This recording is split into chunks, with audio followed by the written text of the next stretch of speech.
In our last section, I made the bold claim that the grass family is a mafia. Think about it. Out of 462 families of plants, just one family, the thirsty, weedy grass family, Poaceae, Gramineae, depending on which name you use, same family, accounts for over 60% of agriculture and ornamental landscaping. Wheat, rice, corn, sugar, barley, oats, sorghum, bamboo, and lawn grass, but not marijuana, are all members of the grass family, and they dominate the landscape, and they account for most of our water use, our pesticide use, our herbicide use, and for destruction of our forests and our wetlands, and all for growing grasses, one family out of 462. As we've taken pains to point out in previous lectures, they are by and large non-nutritional cash crops and are ecological disaster species, literally. I mean literally. Disaster species, not just in the Donald Trump sense of it's a disaster, but ecologically. As pioneer species, they and other weeds are part of disturbance ecology, thriving wherever there's been a disaster, a flood, a fire, earthquake, landslide, or plague. They take over when there's no stability, and their function in an ecosystem is to repair the damage and repair the ground, that is to say, repair the damage and prepare the ground, so that successional species of greater permanence, shrubs and trees and entire forest ecosystems, can take over.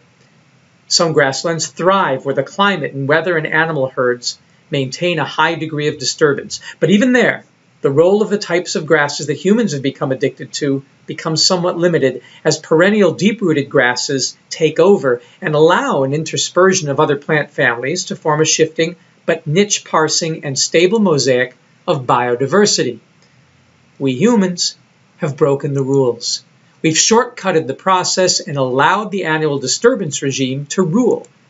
This one mafia-like family now sets the rules for all the land, which in service to their needs, we spend all our energy and time plowing, turning, weeding, and watering. Want to know the number one contributor to the pollution of our lakes, streams, rivers, and oceans? Grass agriculture, grain production, and lawn maintenance. Think of the endless sprinklers. Growing grasses use up the most fresh water and contaminates fresh and salt water alike. It's a disaster. And, to go back into my own voice, according to the professor who was talking about Middle Eastern conflicts, every loaf of bread shipped out of the so-called Holy Land to another country represents embedded water that's unavailable to vulnerable people in that arid region. If we truly cared about human welfare and sustainable ecology, we would cease growing grass family products in arid regions, and we would do as the Palestinians have done for hundreds of generations.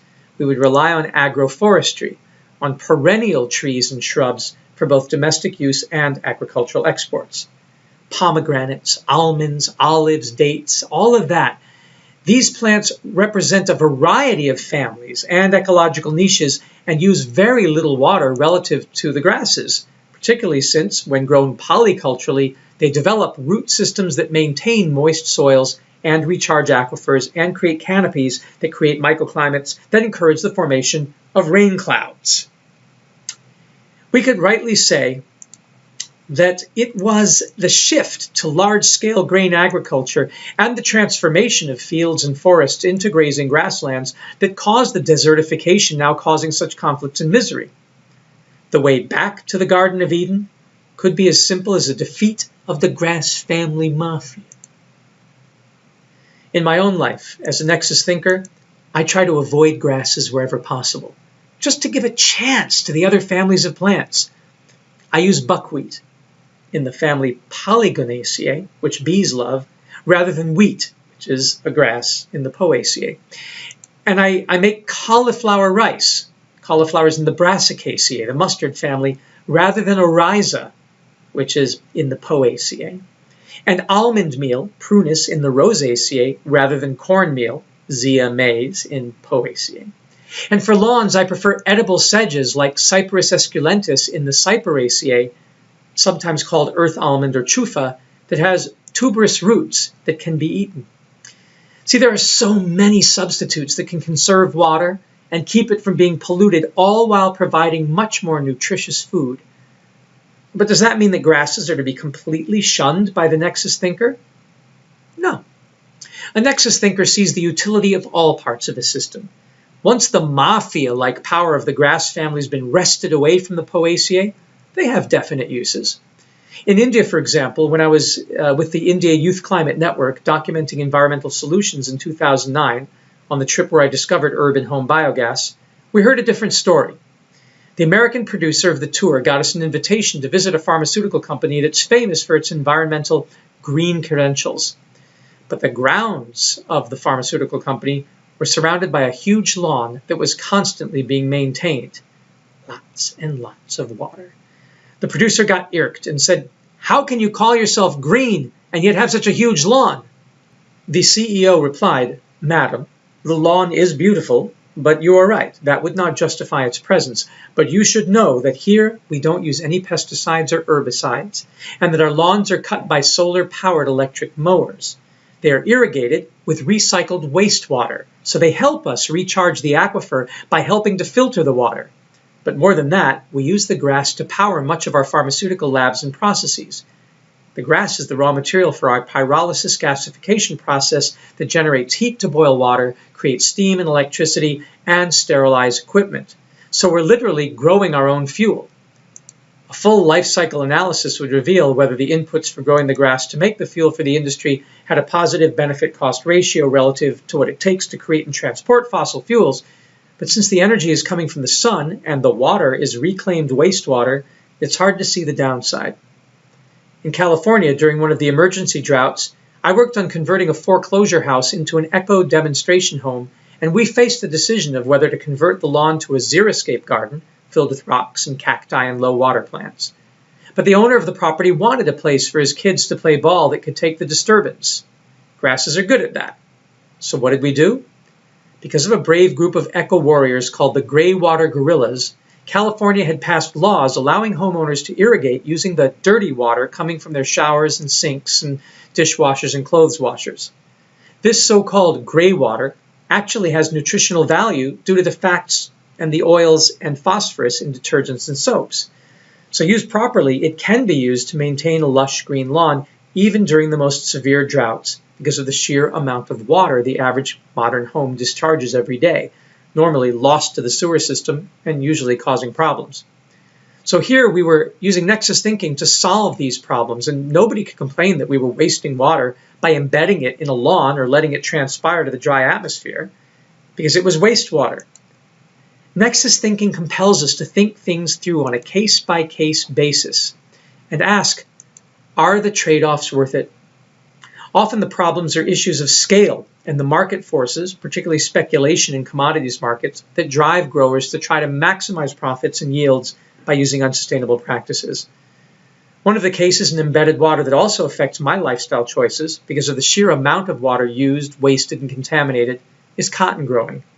Yes, the fashion industry and our consumer addiction to fitting in and looking good, as defined by consumer culture, is responsible for turning a plant in the mallow family, Gossypium in the Malvaceae, into one of the planet's worst environmental offenders.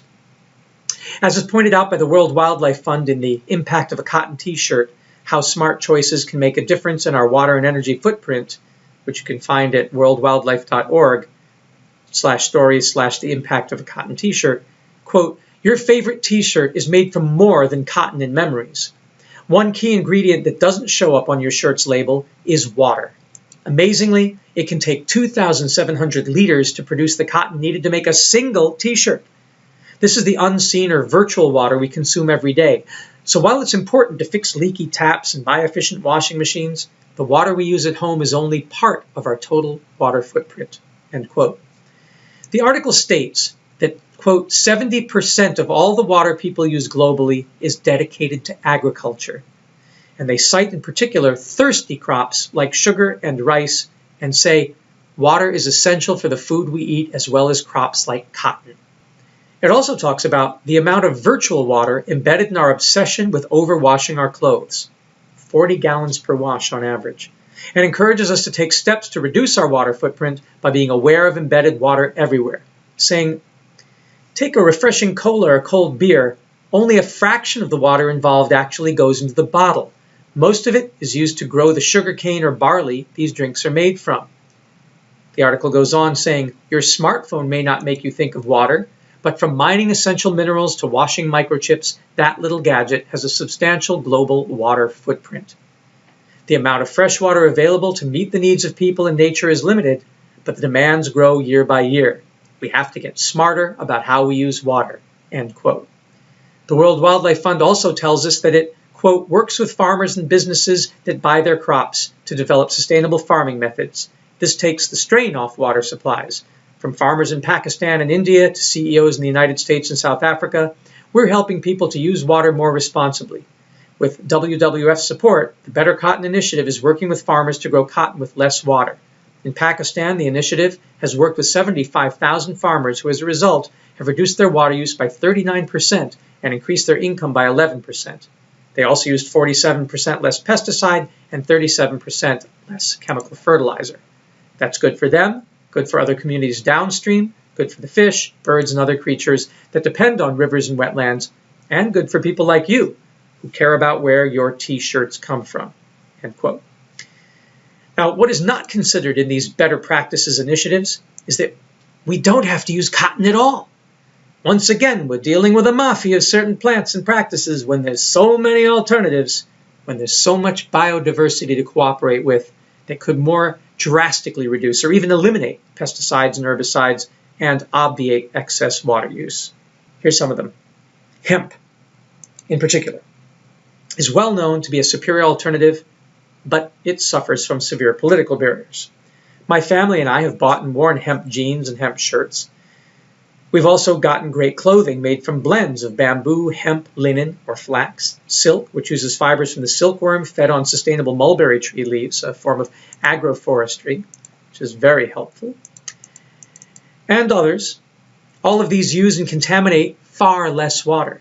And just as we learn to see embedded water and resultant contamination in plant agriculture, we can learn to see it in animal agriculture. A popular environmentalist meme is to say, you shouldn't eat beef. It takes 660 gallons of water to make one hamburger. Eat veggie burgers made from soy that only use 216 gallons. But is this really the right comparison? What if the cows in question were grazing in a complex grassland ecology without irrigation? What if the water used for creating dry feed for cattle was reclaimed water used to grow Maya breadnut trees, like a friend of mine does in the Yucatan in Mexico? And then what if the cows were fed on breadnut tree leaves? Would that be a bad thing? And what about the fact that soy, though less water intensive, is now the cause of permanent deforestation? Paradoxically, because it's a nitrogen-fixing plant. While forests cut for pasture tend to be left to grow back into forest after a few years precisely because cattle grazing is unsustainable. At what point and due to which practices does sustainability become a bad thing? Do we really want to create practices for grain and cotton agriculture that are locally sustainable if it encourages the loss of biodiversity on a regional scale? It goes back to the claim of those Bedouins in Syria who made me reconsider my vegan lifestyle. Maybe instead of finding ways to grow corn and cotton with less water and pesticides, we shouldn't be growing these crops at all, but should allow certain animals to graze on plants we consider weeds and have been wasting money and time and poisoning the land trying to eliminate. It's very complex and requires a lot of deep Nexus thinking. And once you know what the water footprint of things is and how much water consumption your everyday consumer behavior is causing, you need to have solutions. Solutions that consider the sustainability of the entire ecosystem, not just a particular industry or practice. Fortunately, there are many.